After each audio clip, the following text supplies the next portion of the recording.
Graça e paz, tudo bem com você? Vamos dar sequência à nossa leitura diária da Palavra do Senhor.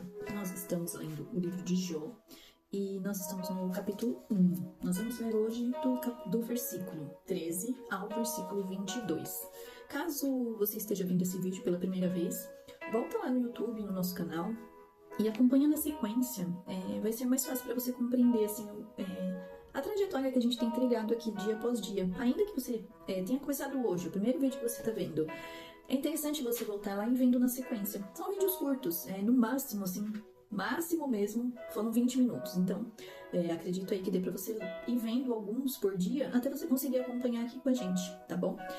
Deus abençoe sua vida e obrigado por estar aqui também, aprendendo junto conosco, dia após dia, a palavra do Senhor. Nós vamos ler Jó, capítulo 1, versículo 13. Jó perde os filhos e as riquezas. Um dia, quando os filhos e as filhas de Jó comiam e bebiam vinho na casa do irmão mais velho, veio um mensageiro a Jó e lhe disse: os bois estavam lavrando e as jumentas estavam pastando junto a eles. De repente, os sabeus, que são os saqueadores de Sabá, um lugar, atacaram e levaram tudo. Mataram os servos a fio da espada. Só eu consegui escapar para trazer a notícia. 16. Enquanto este ainda falava, veio outro mensageiro e disse: fogo do céu, fogo de Deus caiu do céu e queimou as ovelhas e os servos, destruindo todos eles. Esse fogo do céu, fogo de Deus que caiu do céu, é possivelmente uma tempestade severa de trovões e relâmpagos, tá? Só eu consegui escapar para trazer a notícia. Então só aí já aconteceram 2 desastres. Primeiro foram os sabeus, saqueadores. Segundo, uma tempestade muito severa. Terceiro, lá no 17. Enquanto este ainda falava, veio outro mensageiro e disse: os caldeus, que é um grupo invasor, se dividiram em 3 bandos, atacaram os camelos e os levaram embora. Mataram os servos a fio da espada. Só eu consegui escapar para trazer a notícia. Se nós voltarmos lá no comecinho do capítulo 1, nós vamos ver que Jó era um homem muito rico. Então lá no versículo 3, capítulo 1, versículo 3, Jó tinha filhos e filhas, 3. Tinha 7.000 ovelhas, 3.000 camelos, 500 juntas de boi e 500 jumentas. Ou seja, ele era muito rico. Então aqui quando fala que eles foram destruindo muita coisa. Gente, para levar isso era para matar ou para levar, enfim, para destruir era muito. Então foi isso que aconteceu. Os caldeus se dividiram em 3 bandos, atacaram, mataram os servos a fio da espada, só eu consegui escapar para trazer a notícia. Esse só eu conseguir escapar para trazer a notícia era justamente um trabalhar de Deus, para que ele soubesse o que aconteceu, né? Porque possivelmente eles não moravam perto, né? Ou se era perto, não era assim vizinho, né? Então ele não veria, porque eram muitos animais, tu imagina. O espaço era muito amplo, então tinha que vir alguém contar para ele poder saber o que aconteceu, né? Então era um trabalhar de Deus também para ele saber as notícias. Então por isso que esse servo sempre escapava, né? Se a gente pensar pelo lado óbvio, é bem isso. Versículo 18. Também este ainda quando falava, veio outro e disse: os seus filhos e as suas filhas, que eram 10, lembra lá? 7 filhos e 3 filhas. Estavam comendo e bebendo vinho na casa do irmão mais velho. Como eu disse lá, eles faziam festas frequentemente. 19. De repente, eis que se levantou um vento muito forte, um possível tornado, do lado do deserto e bateu contra os 4 cantos da casa. Ela caiu sobre os jovens e eles morreram. Então, no mesmo dia aconteceu tudo isso, num pequeno intervalo de tempo. Só eu consegui escapar para lhe trazer a notícia, o que eu acabei de falar, né? Sempre uma tragédia que aconteceu, sobrou um para vir contar para que ele soubesse o que estava acontecendo, né? Então, primeiro foram os sabeus, saqueadores de Sabá, depois fogo de Deus que caiu do céu, depois os caldeus, um grupo invasor, e depois um vento muito forte, um possível tornado. Versículo 20. Então Jó se levantou, rasgou o seu manto. Rasgar o manto na época aqui da palavra, né, da Bíblia, é um sinal de estou indignado, estou insatisfeito, estou triste. Sempre que acontecia algo assim desastroso, eles rasgavam a roupa, né? Rasgavam suas vestes, o seu manto, né? Rasgou seu manto, rapou a cabeça, prostrou-se em terra e adorou. Gente, vamos voltar lá no capítulo 1, versículo 1. Esse homem era íntegro e reto, temia a Deus e se desviava do mal. Olha tudo o que aconteceu com ele. Ele passou aí por 4 etapas, né? Como eu falei, os sabeus, uma tempestade, um grupo invasor e um tornado. Levou tudo o que esse homem tinha, inclusive os 10 filhos que ele tinha morreram de uma vez numa catástrofe. E ele se prostrou em terra e adorou. Que ensinamento! lamento, né? Meu Deus. Vamos continuar aqui. 21. E disse: Nu saí do ventre da minha mãe, e nu voltarei. O Senhor o deu, e o Senhor o tomou. Bendito seja o nome do Senhor. 22. Em tudo isso, Jó não pecou, nem atribuiu a Deus falta alguma. Esse era o grande desejo do Senhor e a grande contradição de Satanás, né? Nós lemos ontem, né? Quando Deus apresenta Jó para Satanás, a intenção de Satanás era prová-lo para que ele denegrisse, né? Ou negasse ao Senhor, né? E quando acontece tudo isso, num pequeno intervalo de tempo, que a Bíblia não relata tempo, mas aqui a gente lendo, é tudo junto, né? Tudo um pequeno intervalo aí. Nós vemos esse homem indignado, porém conservando a sua integridade. Então, nós vamos aprender aí, reforçar, porque esse texto é tão claro, né? Fica até difícil a gente falar alguma coisa sobre ele, porque ele é tremendo. Então, voltando aí lá no começo do que a gente leu, enquanto os filhos de Jó festejavam, começa o ataque de Satanás contra Jó. Fica aqui um alerta pra gente, né? O que a gente tem feito? A gente tem guardado nossa vida? A gente tem se preservado em oração? Enquanto eles festejavam, o pai deles estava sendo atacado por Satanás. Era o pai diretamente, né? Não, acabou acontecendo com eles mesmo, né? Que morreu foram eles. Porém, eles estavam festejando enquanto o ataque começou. 4 desastres exterminaram o gado, os servos e os filhos de Jó. Acabaram com tudo. Então foram os sabeus, que são os saqueadores de Sabá, que atacaram e levaram os animais. Fogo de Deus, que é uma possível tempestade severa de trovões e relâmpagos. Os caldeus, que é um grupo de invasor, atacaram e levaram o restante dos animais. E um vento muito forte, um possível tornado repentino. Derrubou os 4 cantos da casa, que dá a ideia de destruição total e perda de vidas, que foi o que aconteceu com eles.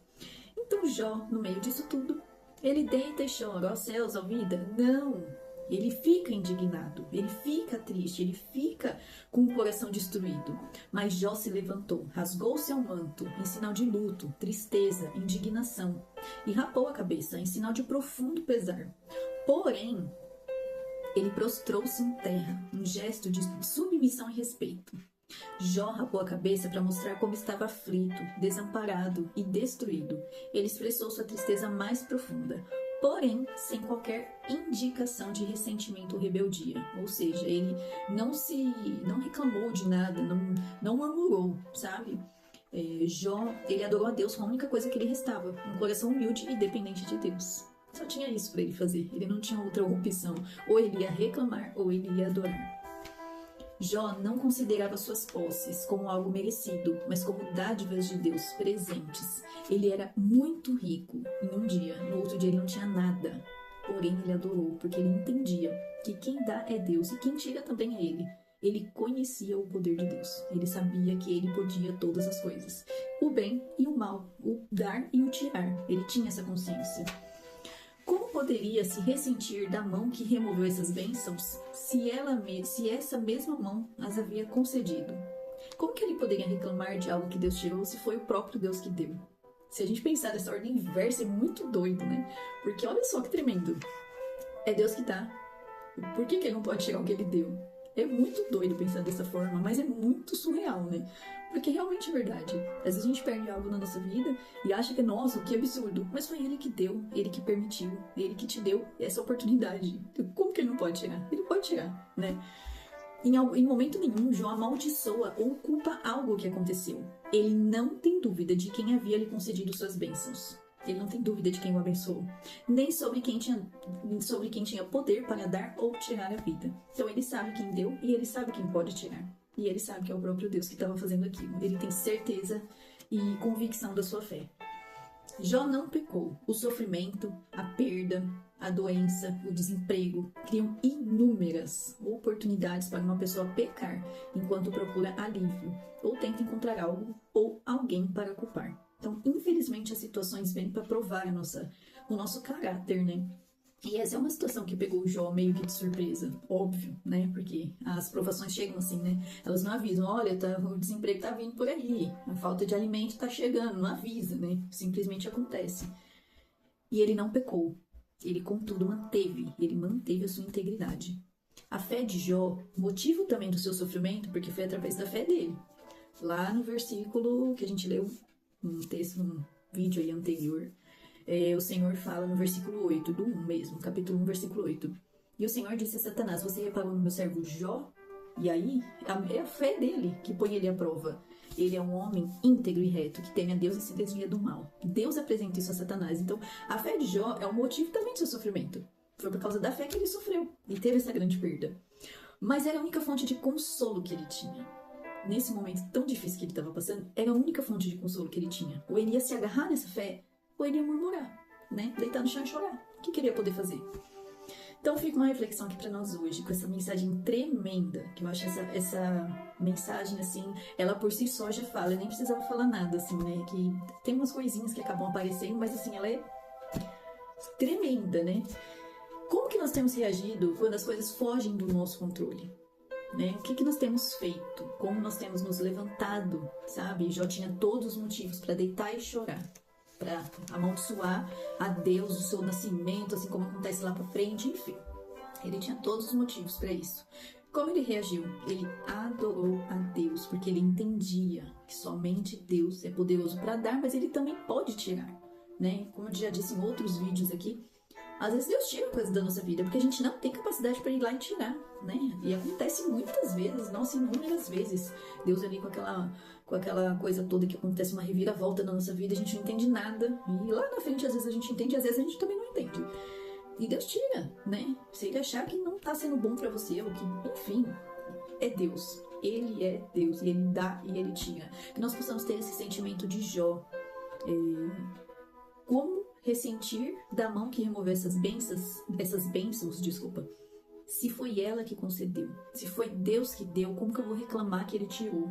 Que nós possamos ter esse sentimento aflorado no nosso coração, sabe? Não só de bens materiais, não só disso, de tudo na nossa vida. Que nós possamos permanecer íntegros e retos, mesmo em meio ao caos. O Senhor tem poder para dar, mas Ele também tem poder para tirar, sabe? Que nós possamos ter essa integridade de Jó. Que tremendo! No saí do ventre da minha mãe e no voltarei. O Senhor o deu, o Senhor tomou. Bendito seja o nome do Senhor. 22. Em tudo isso, Jó não pecou, nem atribuiu a Deus falta alguma. Que esse versículo e essa passagem possam ficar no seu coração e que você saiba reagir às tribulações que vêm, porque elas vêm, as provações aparecem. Que nós possamos crescer no Senhor e reagir, assim como Jó, abençoando, orando, agradecendo a Deus, porque Ele deu e Ele tira. Que nós possamos ter um dia abençoado, em nome de Jesus. Deus abençoe.